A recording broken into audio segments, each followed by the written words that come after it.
Today is March 3, 2024. Our reflection is entitled Encountering Divine Truth, Wisdom and Power. First reading. Exodus chapter 20, verses 1 to 17. In those days, God delivered all these commandments.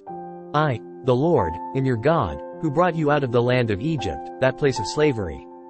You shall not have other gods besides me. You shall not carve idols for yourselves in the shape of anything in the sky above or on the earth below or in the waters beneath the earth. You shall not bow down before them or worship them. For I, the Lord, your God, am a jealous God, inflicting punishment for their fathers' wickedness on the children of those who hate me, down to the third and fourth generation. But bestowing mercy down to the 1,000th generation on the children of those who love me and keep my commandments. You shall not take the name of the Lord, your God, in vain. For the Lord will not leave unpunished the one who takes his name in vain. Remember to keep holy the Sabbath day. 6 days you may labor and do all your work, but the seventh day is the Sabbath of the Lord, your God. No work may be done then either by you, or your son or daughter, or your male or female slave, or your beast, or by the alien who lives with you. In 6 days the Lord made the heavens and the earth, the sea and all that is in them. But on the seventh day he rested. That is why the Lord has blessed the Sabbath day and made it holy. Honor your father and your mother, that you may have a long life in the land which the Lord, your God, is giving you. You shall not kill. You shall not commit adultery. You shall not steal. You shall not bear false witness against your neighbor. You shall not covet your neighbor's house. You shall not covet your neighbor's wife, nor his male or female slave, nor his ox or ass, nor anything else that belongs to him. Second reading. 1 Corinthians chapter 1, verses 22 to 25.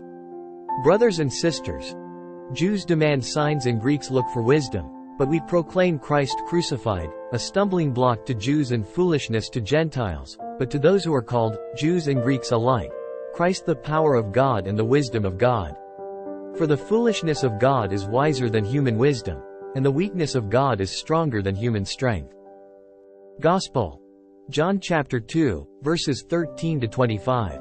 Since the Passover of the Jews was near, Jesus went up to Jerusalem. He found in the temple area those who sold oxen, sheep, and doves, as well as the money changers seated there. He made a whip out of cords and drove them all out of the temple area, with the sheep and oxen, and spilled the coins of the money changers and overturned their tables. And to those who sold doves he said, "Take these out of here, and stop making my Father's house a marketplace." His disciples recalled the words of Scripture, "Zeal for your house will consume me." At this the Jews answered and said to him, "What sign can you show us for doing this?" Jesus answered and said to them, "Destroy this temple and in 3 days I will raise it up." The Jews said, "This temple has been under construction for 46 years, and you will raise it up in 3 days?" But he was speaking about the temple of his body. Therefore, when he was raised from the dead, his disciples remembered that he had said this, and they came to believe the Scripture and the word Jesus had spoken. While he was in Jerusalem for the feast of Passover, many began to believe in his name when they saw the signs he was doing. But Jesus would not trust himself to them because he knew them all, and did not need anyone to testify about human nature. He himself understood it well. Today's readings invite us to encounter divine truth in its various manifestations, from the giving of the commandments to the paradox of the cross and the cleansing of the temple. In Exodus, we witness the awe-inspiring moment when God delivers the 10 Commandments to Moses on Mount Sinai. These commandments serve as the foundation of moral and ethical conduct, guiding God's people in their relationship with Him and with one another. The commandments encapsulate divine wisdom, offering timeless principles for living in harmony and righteousness. The second reading presents a paradoxical perspective on divine truth. Paul highlights the contrast between human wisdom and the wisdom of God revealed through the message of the cross. To the world, the message of the cross may seem foolish and weak, but for those who believe, it is the power and wisdom of God. This passage challenges us to reconsider our understanding of power and wisdom, recognizing that true strength lies in humility and faith. In the Gospel, we witness Jesus' cleansing of the temple, a powerful demonstration of his zeal for the Father's house. By driving out the merchants and money changers, Jesus reveals his authority and the sanctity of the temple as a house of prayer. His actions remind us of the importance of reverence and purity in our worship of God. In summary, today's readings call us to encounter divine truth in its multifaceted forms.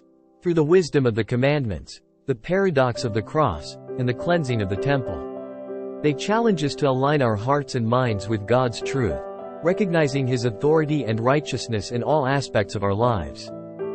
Today, I will reflect on the divine truth revealed in the readings. I will meditate on the commandments as a guide for moral and ethical living, seeking to align my actions with God's will. I will also contemplate the paradox of the cross, embracing the transformative power of Christ's sacrifice in my life. If you found this video meaningful, I invite you to show your support by hitting the like, subscribe and share button, as this will help us reach more people with these reflections.